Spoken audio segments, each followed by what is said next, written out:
match reaction. My name Alex Simon. Yeah, that was that was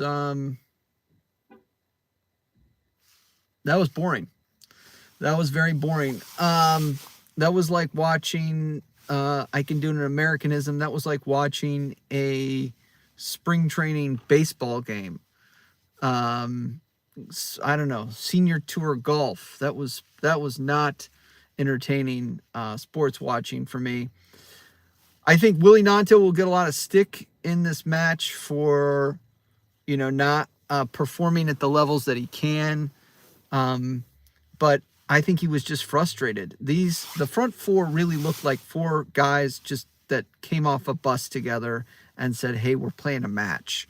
Um, they had no kind of cohesion and connection together. There was no fluidity in the way they're playing, and I think we're finally seeing, there's a huge drop off between Brendan Aronson and Jorginho Ruter. I mean, Brendan Aronson will not give moments of magic. And I hate to say that because he's an American, but he's not going to give the same level of effort that, not the same level of effort. His effort is high, but he's just not that creative player that Jorginho Ruter is. And he's not going to unlock a defense like Ruter or Pablo. He's just not going to do it. So Brendan, I think, is a huge drop off. And then, Perot, he's a marksman, so I think he does struggle in the number 9, role. He looked knackered. I mean, he looked like he was blowing on some of the corners.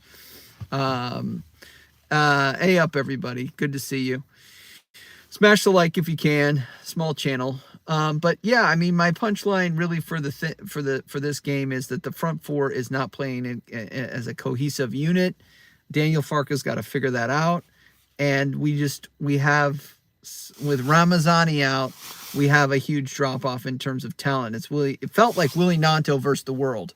That's really what it felt like to me watching that match. I mean, let me know what you guys think. I mean, Willie's going to get some stick in this game. And it's the classic narrative. Farka's going to say the classic thing after this in this game. He's going to say, we weren't at the races. We couldn't take our chances. So if we don't take our chances, we have to make sure that we get a result over the line. So he won't say it's a well-worked point. I don't know if he'll say it's points dropped. I don't know if he'll go that far, but he's going to say something along the lines of, you have to make sure you get the point, blah, blah, blah.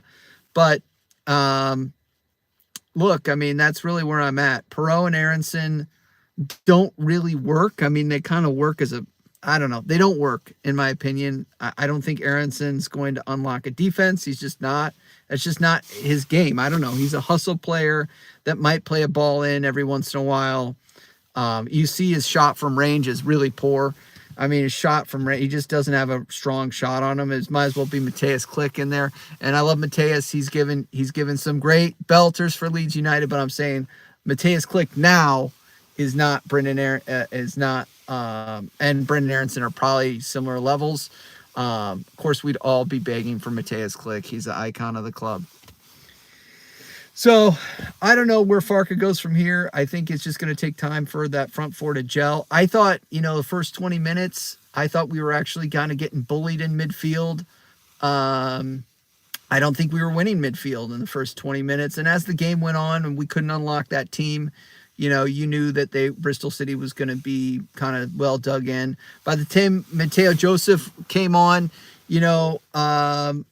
Bristol countered by really kind of closing up shop.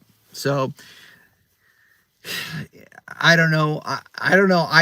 It's one of those where you look at it and it's like, does Perot need to come off and you start Joseph again? And then there's at least a high energy partnership with Aronson and Perot.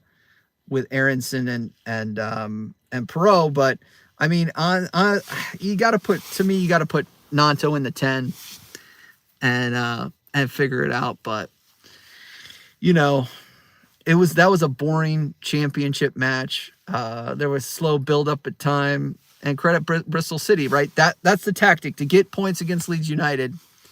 You essentially put in a block, and it looks like they were basically in a block for most of the match, certainly in the second half.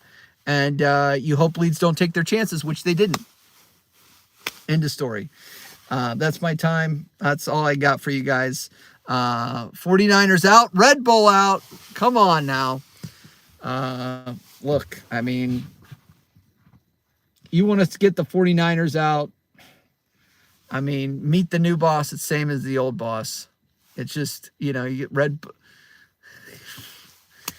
With the PSR restrictions, I just don't think you can have an oil nation that owns Leeds United, and we're not. It's tough to do in the championship. So, just going through your comments, Daniel Farka gets sacked. I mean, I don't know, maybe.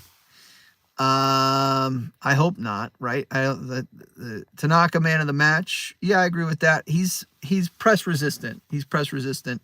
Not a bad point, says Lee. Well, you're a seasoned championship veteran, so yeah, I think going unbeaten is good. I just think we got to be winning games. Teams are gonna start to take off. I think they'll actually be, you know, the top sides will start to separate. We'll see. What's going on with KP? I would like to see him actually back in a lead shirt. I just think we need depth there. I think there's a possibility, right?